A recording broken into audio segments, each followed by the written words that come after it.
존경하는 스님 반갑습니다. 네. 네, 저는 초등학교 이후로 유학을 했었고요. 그리고 16살부터 혼자 미국에서 대학 생활을 힘들었는데 유학 생활이 많이 힘들어서 도중에 우울증도 있어서 2년 가까이 휴학을 하다가 작년에 졸업을 했습니다. 저는 부모님께 되게 죄송한데요. 아빠는 꿈을 크게 가지라고 하고 그래야 꿈에 가까이 간다. 그리고 엄마도 지원은 팍팍 해줄 테니까 하고 싶은 게 있으면 하고 뭐 없으면 대기업, 공무원 아니면 로스쿨 같은 데도 도전해봐라고 하는데 아직도 길을 찾지 못하고 방황하는 제가 답답하고 또 마음도 무겁고 조급해집니다. 유학생활 동안 심리적으로 위축되어 좀 회피적으로 살았는데 이제는 수처작주의 자세로 살고 싶고 이런 저를 항상 믿고 지원해 주시는 부모님께도 당당하고 행복하게 사는 모습을 보여주고 싶은데 어떤 마음가짐으로 살아야 될까요? 첫째, 상가 위로를 보냅니다. 왜 그럴까? 부모를 잘못 만나가지고 좀 힘들게 됐어. 이런 부모가 객관적으로 보면 좋은 부모인데 자기의 인생 행복에 있어서 좋은 부모가 아니에요. 자기한테 너무 무거운 짐을 이렇게 지어줘서 자기 삶을 살기가 어렵게 돼 있다. 그러니까 부모가 나쁘다는 뜻이 아니라 이 환경이 사실은 좋은 거는 아니다. 이런 제가 말씀을 드려서 상가 위로를 한 거예요. 네. 그러니까 자기가 건강하게 살려면, 정신적으로 해피하게 건강하게 살려면 부모로부터 독립을 해야 돼요. 안 그러면 이제 죽을 때까지 네. 부모는 자식에 대해서 늘 근심 걱정하고 자기는 늘 부모의 눈치 보고 죽을 때까지 살아야 되는 거예요. 그러니까 여기서 로스쿨 가라, 의대 가라, 뭐 가라 하는 거는 부모의 요구인데 자기가 유학 생활을 하고 지금 이렇게 보면 자기는 그 부모의 그 좋은 의도를 하더라도 그 너무 무거운 짐에 이미 치였어요. 마음이 벌어 상처를 입어가지고 이 병까지 난 이런 상태이기 때문에 여기 계속 끌려다니면 자기는 이 우울증에서 벗어나기가 굉장히 어렵습니다. 그리고 늘 이렇게 위축돼가 살아야 돼요. 자기 지금 뭐 신체도 괜찮고 다 괜찮은데 정신적으로는 지금 상처가 굉장히 깊거든요. 이 조기 유학이 10명 중에 이런 상처 안 받고 될 사람은 한두 밖에 안 됩니다. 다 상처를 입습니다. 한번 생각해 보세요. 어린아이들이 우리나라에서 중학교, 고등학교 때 사춘기 이기게 하면서 한국에서도 힘들어가 부모의 그 기대가 너무 힘들어가 힘든데 그 외국에 가서 말도 안 되는데 인종적으로 차별받고 거기 가서 뭘 한다는 게 쉬운 일이 아니에요. 물론 거기서 적응해서 나가는 사람도 있어요. 그러면 그건 열의 한둘이고 다수는 사실은 힘들게 돼 있어요. 우리는 자꾸 요행을 바란다는 거예요. 그래서 자기는 오늘부터 부모로부터 정신적으로 독립을 해야 돼요. 그래서 자기가 제일 편하게 의사니 뭐 로스쿨 이런 거 다 치우고 자기가 제일 편하게 자기가 할 수 있는 일, 하면 재밌는 일, 그걸 먼저 한번 찾아보세요.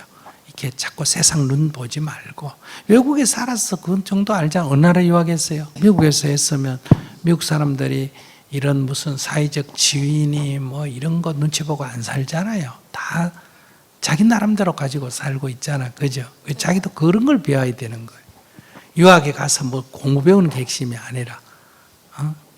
그리고 거기는 다 대학 들어가면 다 자기가 뭐 융자를 내든지 뭐 자기가 아르바이트 하든지 이렇게 다 생활하고 장학금으로 살든지 이러잖아. 그죠? 네. 그런 것처럼 부모의 그늘로부터 자기가 독립이 되는 게 제가 볼 때는 가장 자기가 해야 할 우선순위다. 그러니까 한쪽은 어쨌든 자기가 이 유학 생활을 하면서 그것이 자기에게 경험으로 작용한 측면도 있는데 네. 다른 하나는 자기에게 이게 트라우마, 상처가 돼가 지금 자기를 위축되게 만드는 그런 두 가지 부작용도 같이 있거든요. 그래서 경험은 살리되 이 위축된 건 치유를 해야 됩니다. 그래서 병원이 필요한 병원, 상담이 필요하면 상담, 또는 뭐 수행이 필요하면 수행을 해서 일단은 이 마음의 상처를 치유하는 게 첫째 제일 중요하다. 그럼 두 번째, 앞으로도 계속 부모에게 끌려가면 도움받는 그 달콤한 사탕에 현혹돼서 계속 거기에 끌려가면 자기는 건강한, 정신적으로 건강한 삶을 살기는 어렵습니다.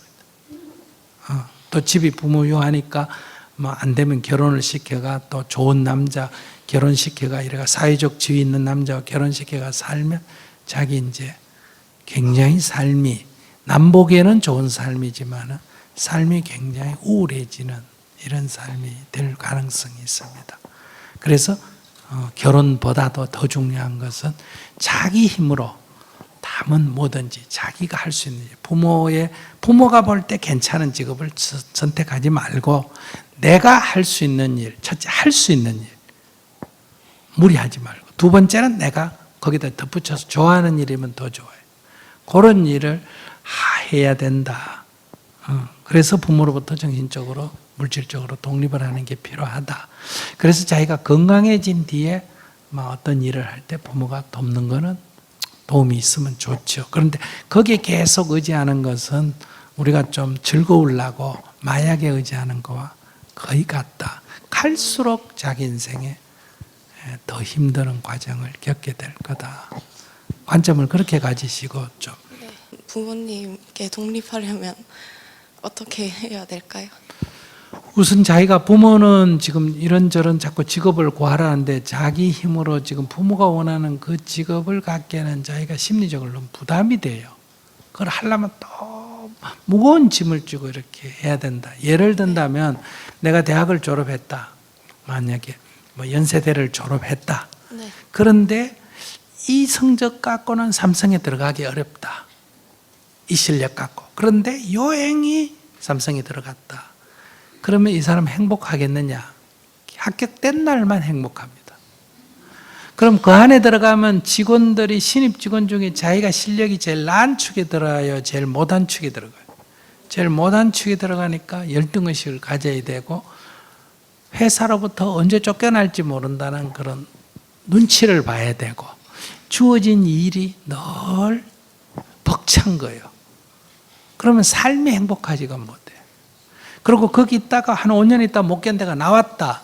그러면 다른 직장을 못 구합니다. 왜? 내가 삼성에 다녔다는 그 생각 때문에. 새로운 직장이 월급이 그만이 되는 것도 아니고 사회적 존경을 받는 것도 아니기 때문에.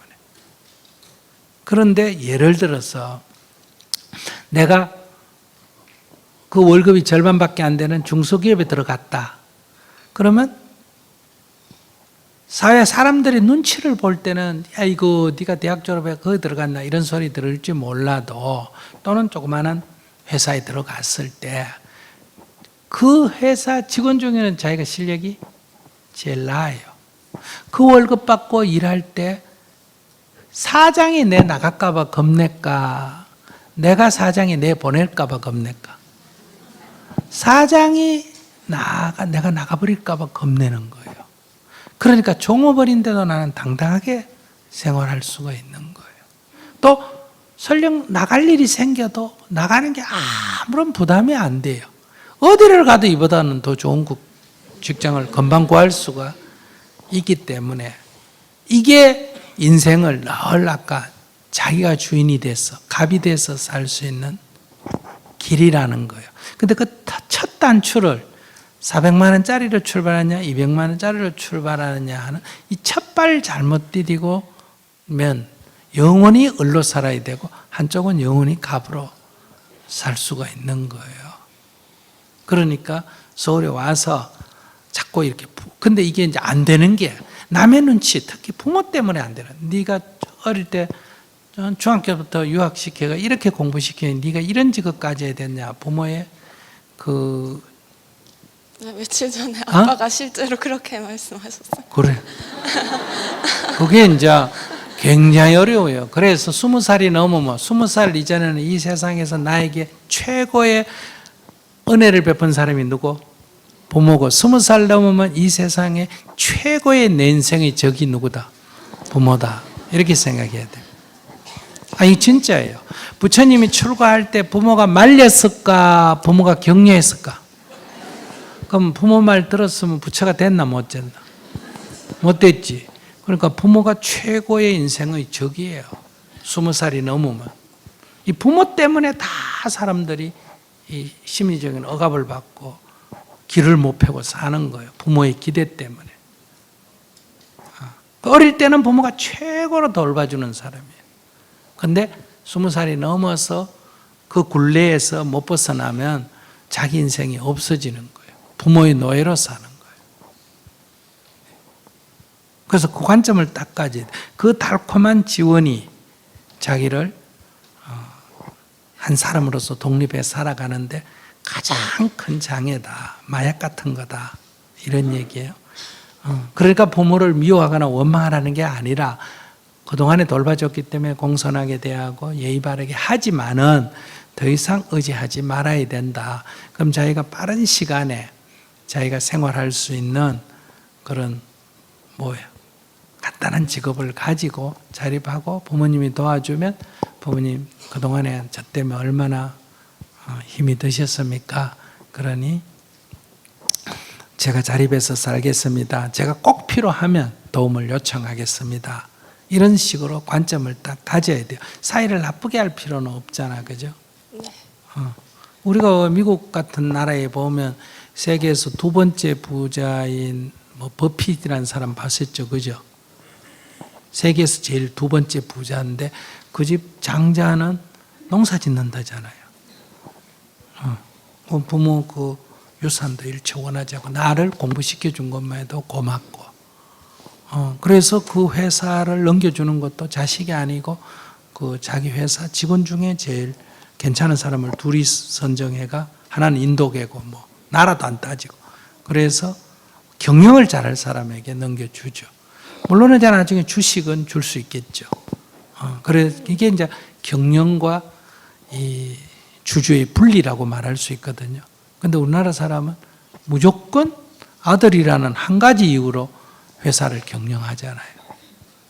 그러니까 이제 회사가 소위 말하면 족벌 체제, 북쪽은 권력을 세습하고 남쪽은 뭘 세습한다?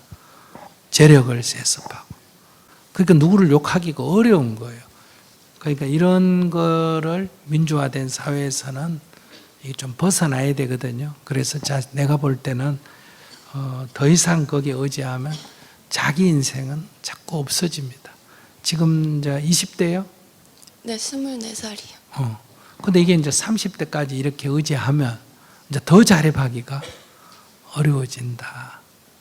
그래서 항상 그걸 너무 자립에 또 부담을 갖지 말고 점점 자립해 가는 이런 삶을 취해야 된다. 부모는 다 의사되고 판사되고 이런 걸 원하지만은 미래의 사회는요, 의사되고 판사되고 이런 거 별로 중요 안 해요. 앞으로 의사 별 필요 없어집니다. 지금도 바로 의사들의 역할이 절반은 기계에 의존하죠. 앞으로 인공지능이 나와서 이 판례를 갖다가 바둑 두듯이 그렇게 다 하면 판사보다 잘할까 못할까? 잘하겠죠. 그래서 그런 거 별로 그래 중요한 거 아니에요. 그러니까 옛날 봉건 시대에는 이게 천민으로 태어나면 상놈으로 태어나면 이 영혼이 그 괴로워하다 죽어야 되잖아. 그러니까 신분 획득, 양반이 되는 것, 즉 한마디로 하면 출세예요.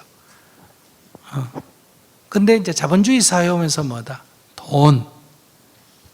근데 앞으로 다뤄야 할 미래 사회는 행복입니다. 가치관이. 네가 돈을 얼마 가지냐 이게 하등 중요한 거고, 네가 지위가 높으니까 하등 중요한 하고, 네가 얼마나 행복하냐 이게 중요한 거예요. 이건 지금 벌써 시작이 됐어요. 왜냐하면 우리가 지금 네 집이나 내 집이나 지금 먹고 사는 게 다 기본은 돼야 안 돼요. 옷도 다 기본은 입죠. 이런 게 다 기본은 되기 때문에 옛날에는 왕족하고 양반하고 상놈하고는 완전히 달랐는데 지금은 양반 상놈 없어지고 먹고 사는 게 다 비슷하잖아요. 명품 가진 안 가진다 이것만 문제예요. 근데 뭐 가방에 물건만 담으면 되지. 그게 뭐 명품이면 뭐 하겠어요? 기분이라는 거죠. 그런데 미래에 가면 행복하냐 이게 가장 중요한 가치관이 됩니다. 그래서 이제 부모는 부모 세대의 가치관이 있기 때문에 그 부모를 거부할 필요는 없습니다. 그분들은 그분들의 세계가 거기에 살았기 때문에. 그러나 내가 사는 세대와 부모 세대는 이 다른 가치관에서 지금 살고 있거든요. 그래서 지금 한국 사람하고 일본 사람하고 옛날에는 지역적으로 나눠서 살았기 때문에 한국 사람은 일본 사람하고 생활 방식이 달랐어요. 근데 지금은 부모 세대하고 자식 세대가 어때요? 완전히 생활 방식이 다릅니다. 그러니까 20대는 일본 20대하고 한국 20대는 노래를 같이 할 수 있는데 한국 사람인데 20대하고 60대는 노래를 같이 공유를 못 합니다. 이게 이제 세대 차이예요. 옛날에는 경상도 전라도가 정치적 견해가 달랐다면 지금은 60대하고 30대가 견해 차이가 경상도 전라도보다 차이가 더 납니다. 왜 그럴까? 이게 변하는 속도가 워낙 빠르니까 세대 차이가 더 많이 나는 거예요. 그리고 전 세계가 문화가 공유되기 때문에 오히려 지역 차이는 점점 없어져 가고 있고, 그러니까 부모의 의견을 존중을 해주되 인정은 해주되 내가 거기에 억압받을 필요는 없다.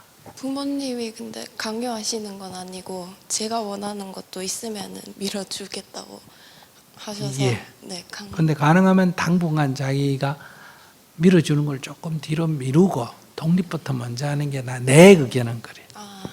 내 의견은 독립부터 먼저 하고 자기가 정말 남의 집 회사에 가서 한 3년, 5년 일하고 빵집을 하나 열겠다 하면 바로 부모한테 돈 받아서 빵집 열지 말고 내가 빵집 종업원으로 한 3년, 5년 일해가지고 완전히 그걸 경험을 가지고 내가 빵집을 열 때 그때 부모님이 조금 도와주고는 거, 이런 거는 괜찮아요. 그거는 도움이 걸음이 된다 이거예요. 지금은 자기를 도와주면 그 걸음이 되는 게 아니고 독소가 돼가지고 이 어린 씨앗이 죽어버려요. 어린 씨앗을 싹 튈 때 비료를 너무 주면 안 됩니다. 죽어버립니다. 오히려 걸음이 없는 상태에서 싹을 틔워서 자랄 때, 좀 클 때 걸음을 줘야 이게 도움이 되는 것과 같다. 그래서 걱정도 하지 말고, 그래도 부모면 나쁜 부모 태어나 스님이 나쁜 부모더라 이렇게 또 오해하지 마시고, 네. 남이 보면 좋은 부모인데 결코 자기한테 그게 꼭 좋은 거는 아니다. 그러니까 자기가 그렇게 부모가 애써서 도와준 거는 감사할 일이에요. 무슨 말 이해하시겠죠? 네. 네. 그러나 자기한테 가장 중요한 거는 내가 부모의 자식의 인생이 아니라 누인생이라 해야 된다. 내 인생이라 해야 돼. 내 인생이 되려면 일단 정신적으로 생활적으로 자립이 먼저 돼야 돼요. 그 자립위에 부모가 도와주면 좋죠. 관점을 그렇게 갖고 출발하면 좋겠다. 네, 감사합니다. 네.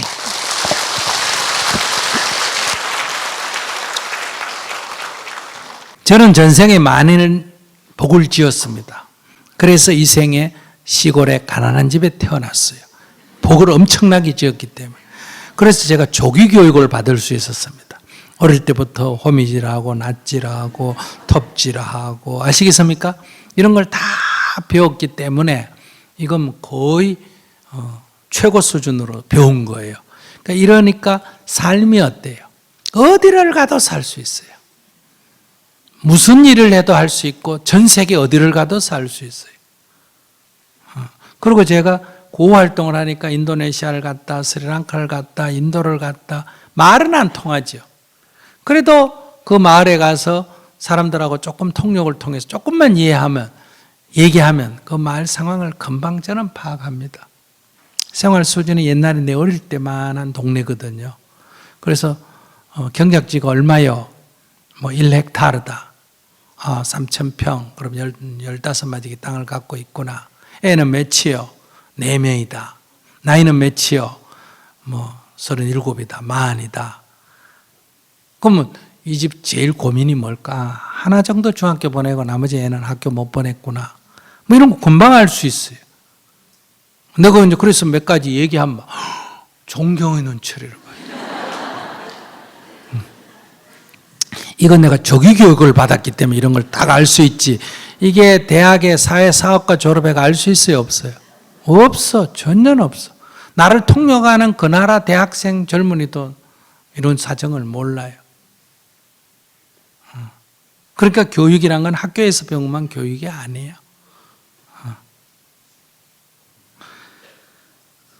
그러니 우리가 지금까지는 뭐라고 합니까? 이 부잣집에 태어나는 거를 자꾸 전생에 복을 지어가 부잣집에 태어난다. 저는 그걸 바꾸어서 이제 전생에 복을 많이 지어야 어떤 집에 태어날 수 있다? 가난한 집에 태어날 수 있고. 그래야 이렇게 여러 조기 교육을 받을 기회가 있는 거예요. 그 삶이 항상 이렇게 자기가 주체지. 부모가 못 돌봐주니 어릴 때부터 자기가 해서 사니까 부모를 내가 돌봤으면 돌봤지 부모로부터 도움받을 사람이 아니잖아요. 근데 내 친구 어린 친구들은 다 초등학교 나와가 울산에 가서 공장에 일하면서도 부모 돌보고 결혼하고 자식 키우고 이렇게 살잖아요. 근데 외국 유학까지 갔다 와가지고 살면서도 부모한테 아직도 도움 얻어야 되고 이렇게 살잖아요. 자기 가정도 제대로 못 꾸려가지고 이혼하고. 그러니까 여러분들이 인생 관점을 좀 바꾸셔야 돼요. 제가 여러분보다 훨씬 더 웃는 얼굴을 하는 이유를 알았어요. 내가 뭐 마약해가 내 웃는 거 아니에요. 내가 무슨 즐거울 일이 있어가 웃는 게 아니에요. 괴로울 일이 없는 거예요. 괴로울 일이. 제가 전 세계를 다녀도 이코노믹 타고 비행장에서 자고 그냥 다녀도 사람들이 막 스님이 불편하지 않나? 그렇지 않습니다. 오래 이 시골에 가서 걸어보면 트럭 뒤 꽁무니에 그 올라타는 것만 해도 기쁨이라는 거 알아요?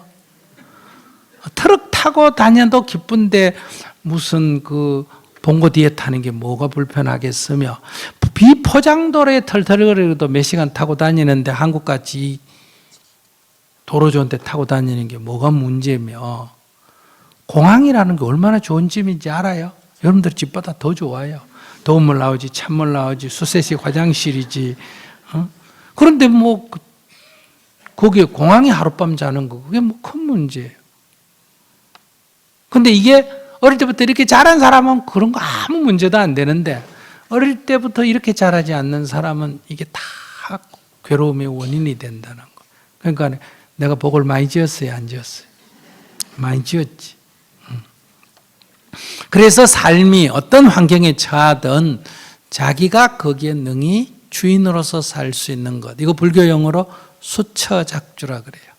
처하는 곳마다 주인이 돼야 한다. 이런 얘기. 그러니까 여러분들 누구나 다 그렇게 될 수 있어요. 이런 원인을 조금만 규명해서 고치면 뭐 때문에 내가 지금 병들었구나. 뭐 때문에 괴로워하구나. 이걸 알아서 그 부분만 약간 수정을 하면 얼마든지 웃으면서 살 수가 있다.